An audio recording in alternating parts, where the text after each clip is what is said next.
All right, so if you've ever even glanced at a retirement account or thought about investing, you've definitely run into two words over and over again: stocks and bonds.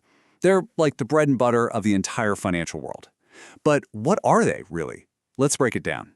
What is the actual difference between them? Is one of them secretly better than the other? And why do you pretty much always see them hanging out together in an investment portfolio? Well, we are going to get into all of that.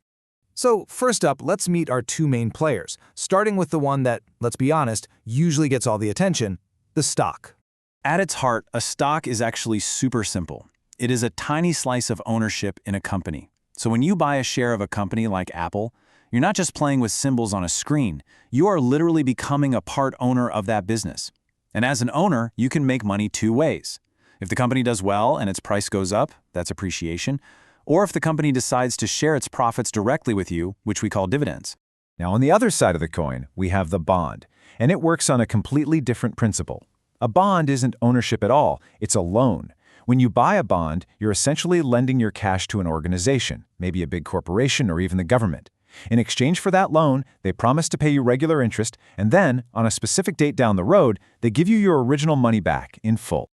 Okay, so we've got ownership versus a loan. But I know these ideas can still feel a bit abstract. So let's make it super clear with a classic example: the lemonade stand. Okay, imagine your friend wants to start a lemonade stand. You could go the stock route. You invest in the business, and now you're a part owner.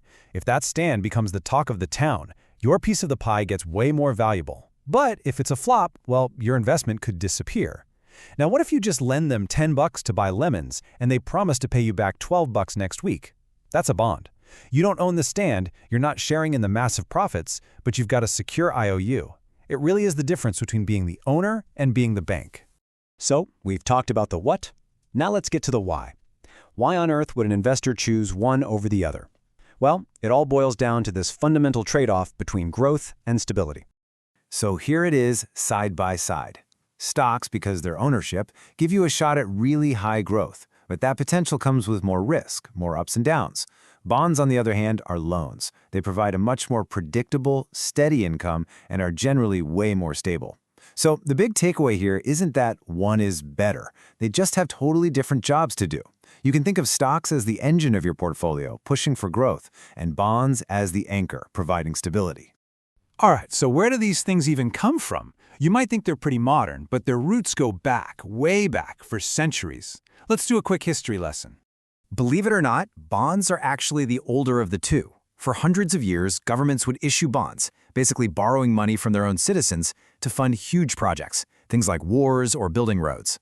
Stocks came along a bit later, over 400 years ago, when these massive companies like the Dutch East India Company needed a way to raise a ton of money for super risky voyages across the globe. By selling off little pieces of the company to the public, well, the modern stock market was born. Okay, that's the history, that's the theory, but how does all this come together in the real world for an actual investor? Well, smart investors don't just pick one, they build something called a portfolio by mixing both of them together strategically. Let's take a look at an example. For a younger investor, you'll often see a portfolio that's heavy on stocks, maybe 80% stocks, 20% bonds. And the thinking here is pretty simple. Time is on your side. With decades to go, you can afford to take on a bit more risk for that potential of higher growth, because you know you have plenty of time to recover from any market bumps along the way. Now let's contrast that with an investor who's getting close to retirement. Their portfolio might completely flip, leaning much more heavily on the stability of bonds. The goal isn't really aggressive growth anymore. It's about protecting the money you've already made and generating a nice, predictable income.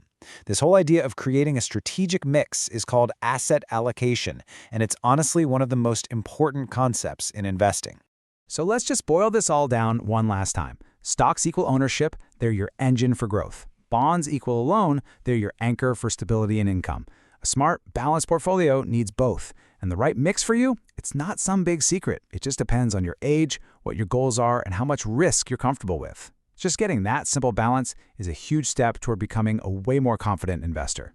At the end of the day, stocks and bonds aren't just tickers and numbers on a screen. They're the fundamental building blocks of our whole economy. They fuel new ideas, they build cities, and they give us the tools to build our own financial lives.